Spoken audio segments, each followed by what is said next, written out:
Swagatham, welcome, vanakkam. The very limited purpose of this video is to share with you a few of the responses received to the video I shared with you quite recently on Rahul's idea of Hinduism and the idea of Hinduism embraced by or propagated by those who happen to be in the opposite camp. And on the basis of that, I advocated the need for a national debate as to what constitutes true religion. And I'm so glad to notice that I've got responses from individuals, thinking individuals representing various religious traditions, all of which I respect. And I want all of them to know that I greatly cherish their responses. I also am particularly keen that every person who is a member of our fellowship gathering, our YouTube fellowship, is enriched by these responses. As a matter of fact, I have come now to believe that the true riches of our channel, if you like to call it that way, is largely due to the richness of the responses I receive from various individuals than the contents that I generate from day to day. So, in one sense, this is a celebration of the richness that exists in our midst. And I undertake this exercise in a state of profound gratitude and admiration. So I'm planning to share 3 or 4 responses. That's all that we'll have time for. And because these responses are fairly detailed, I may not have time to stop now and then and offer comments unless I feel particularly urged to do so. The first response I want to share with you is from a friend. His name is Arup Goswami, and I recommend that you particularly look out for his responses. Very thoughtful, very pithy, full of good substance, very dignified, controlled, very well organized, very articulated. So let me read this response.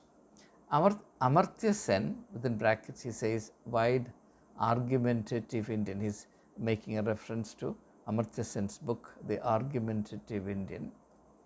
Amartya Sen says that Hindu religious literature is the most voluminous among all religious literatures of the world, which is indubitable. And in the same breath, Amartya affirms that Hinduism is intrinsically heterodox rather than orthodox. I've done a video on orthodoxy before, so there's no need to repeat what I've already said. The Sanskrit word dharma has the etymological signification of personal basis of behavior. Rahul's brilliant interpretations of Hinduism in the Indian Parliament have had cathartic effect on the right-minded, intelligent youths of the country. I'm so glad to know this. I'm sure, he says. Vivekananda was fully happy that Mother India had historically sheltered adherents of all other religions of the world, which is stated in his famous Chicago Parliament of World Religions address. Rabindranath exemplified in his Gitanjali, song offerings, that true religiosity wasn't at all like inheritance of some substantive material property, but it was chiefly a matter of poetic and musical creativity. And I particularly appreciate the emphasis on creativity in relation to spirituality. Indic religions, that is, religions of Indian origin, a majority of the world religions are of Indian origin. Indic religions are included in Indian religions also included non-theistic Buddhism and Jainism. After such knowledge, what forgiveness? That is, after all this knowledge, what forgiveness? Um, just now, then he it's almost added as an afterthought. He said, just now I got the news that Rahul Gandhi, Member of Parliament, leader of the opposition, and Member of Parliament since 2004, Member of Parliament till from 2004, that is full 2 decades, is being sued as being a foreign national in disguise. I have just done a video on this. It's being scheduled. It will be available to you very soon. I think I have scheduled it already for tomorrow. Immediately I recall some lines of a poem written by the American poet Ogden Nash. It's a poem I would recommend to you. And he quotes the 2 lines that he thinks are particularly relevant to this context. And let me read those lines. Every kiddie in school can love like a fool, but hate my boy is an art. Every kiddie in school can love like a fool, but hating my boy is an art. Ogden Nash, the American poet. All right, now let me not pause here to offer any specific comments. I now share with you another response from a senior lady. I will not reveal her name. She is the wife of a former priest of a church. Her husband was a priest, he died. And I read these words, I share these words with you with folded hands as a mark of respect for my sister. May God give her peace and strength. And I appreciate the courage with which she has shared these words with all of us. It takes immense courage for a person in her position to come out to the open and make this statement. That's why my heart rises in respect for her. This is what she says. I only wish my husband, a priest, was alive to listen to what you say. What you say now is what he kept telling me. And he also told me that he would be sent out of the church if he discussed this understanding in public. What a heartbreaking reality. Here is a priest who knows the truth. But because he is a priest, he was never free to tell the truth that he knew. The price that he had to pay to continue as a priest in the church was suffocating, stifling, silencing his conscience. The freedom to tell the truth one knows, is denied to those who are particularly in official positions in the church. Now, there's a great deal I would like to say, but then maybe I should not. I'll leave it to you. Please think of these words, meditate on them, particularly in relation to religious freedom. I've already done a video where I say that religious freedom is denied first and foremost by religious authorities who clamor for religious freedom. To them, religious freedom is do whatever they want according to their own style. They will never respect freedom of religion as far as their followers are concerned or members of their churches and denominations are concerned. So, freedom of religion is a very problematic and paradoxical category. It's highly important that we become clear about it and we acquire the courage to make these statements in public. If we can't tell the truth that we know, then we are no longer free people, we are slaves. Now let me share with you another response. This is from somebody whom I already introduced to you, Sunil Francis George. He lives in Bangalore, and I'm going to read out his response without any comment on my side. He says, I appreciate your emphasis on the need for honest, unafraid discourse about religion's role in society. Misrepresentation of religious teachings can indeed lead to tension, misunderstanding, and even violence. All of these I had touched upon in that video. It's vital to have these discussions openly and in the spirit of empathy and compassion. I fully agree with him. The call for a national debate to clarify religious essence and prevent misrepresentation is a thought-provoking suggestion that warrants further discussion. By the way, my last book published, it was published about 2 years ago, was written with the specific intention to start or provoke the commencement of a public debate on religion. It's titled Beyond Religion, Imaging a New Humanity. It was published from overseas. If you're interested, you can get copies of that from Amazon, amazon.in.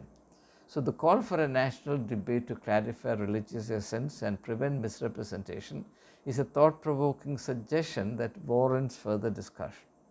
The point you made about different groups claiming to represent Hinduism leading to conflicts is indeed a pervasive issue in religion, in all religions. Very true. The comparison with medicine and diplomacy illustrates the importance of truth and accuracy, especially when it comes to matters of faith. These are the two analogies I used in my presentation in that video.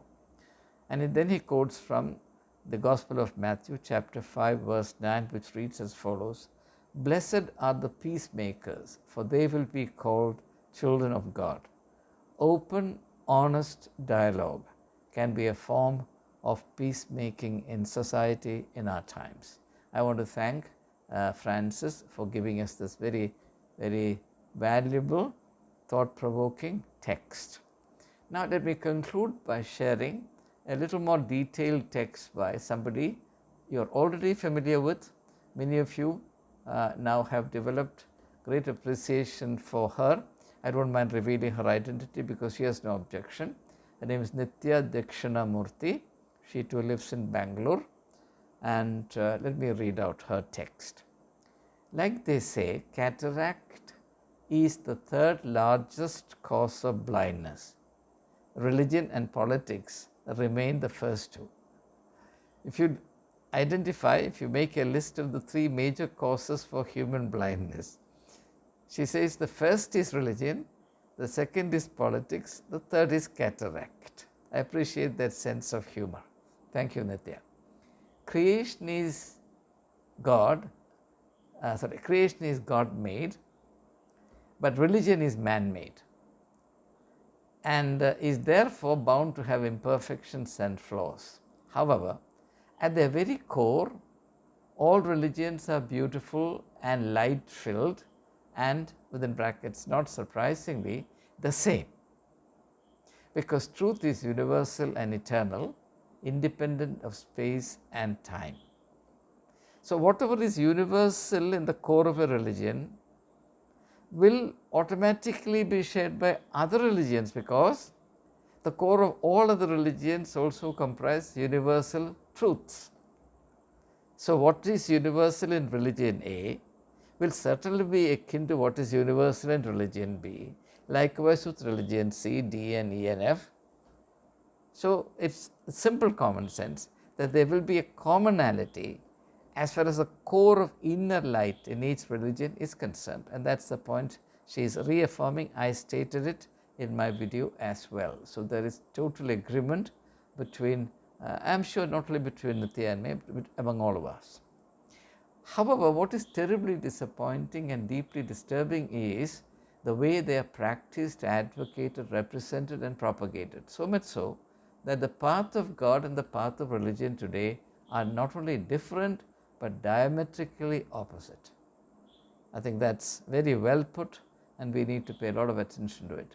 How it looks to me from whatever little I have processed. Process means analyzed from my video.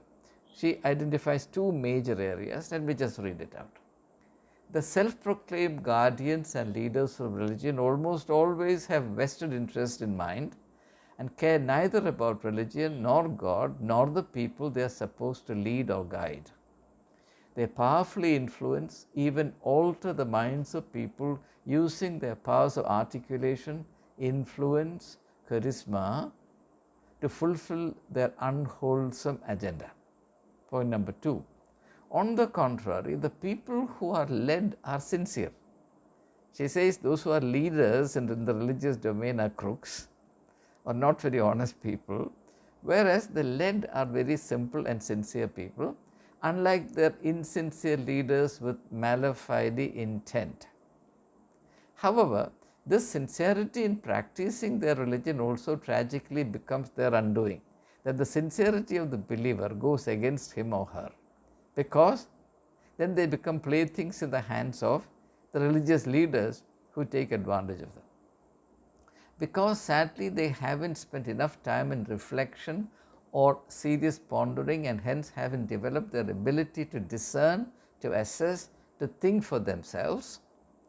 This makes them super vulnerable to manipulation and exploitation, both gross and subtle, and fear and greed being primary twin psychological weapons used, and without the slightest clue, they play into the hands of the dubious religious leadership or institutions or structures. I don't know how we can, as a people, shed this unawareness we suffer from. And this is something that we need to discuss more and more in the days ahead. Perhaps we need to take time out and make the effort to reflect, to ponder, to get in touch with our true self, where light, wisdom and oneness reside, and distance ourselves slowly but steadily from our false ego self, where ignorance, fear, greed and this sense of separation reside. If and when we can do this, we shall become manipulation proof and radiate the essence of religion without being religious. That's well put. We can radiate the essence or the light of religion without being religious. And perhaps Nitya might know this, that there was a great German thinker who thought likewise, a Christian German thinker who is considered one of the greatest martyrs of the 20th century.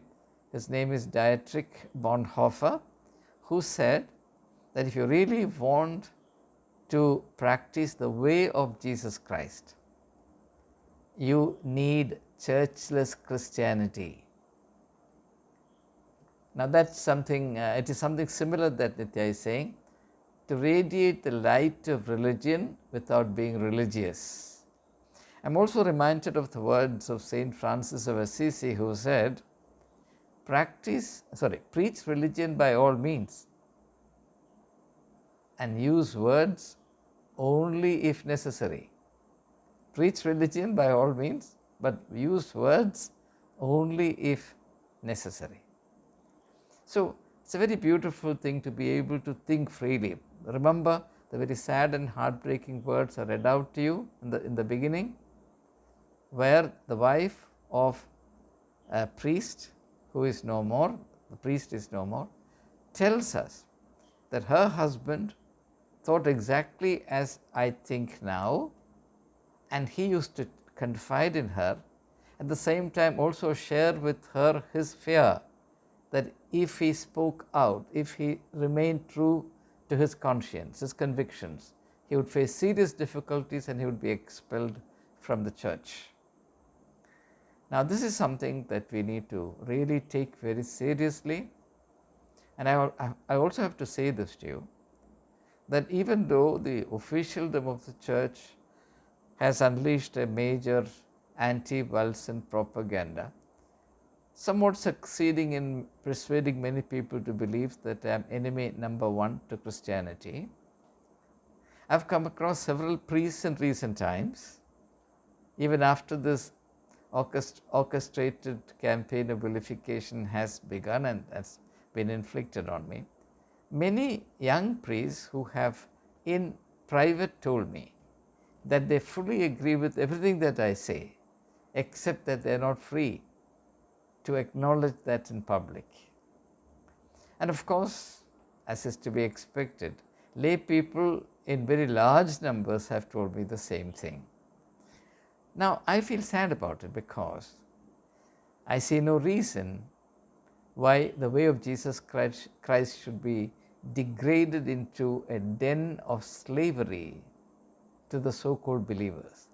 It fills me with unbearable sadness.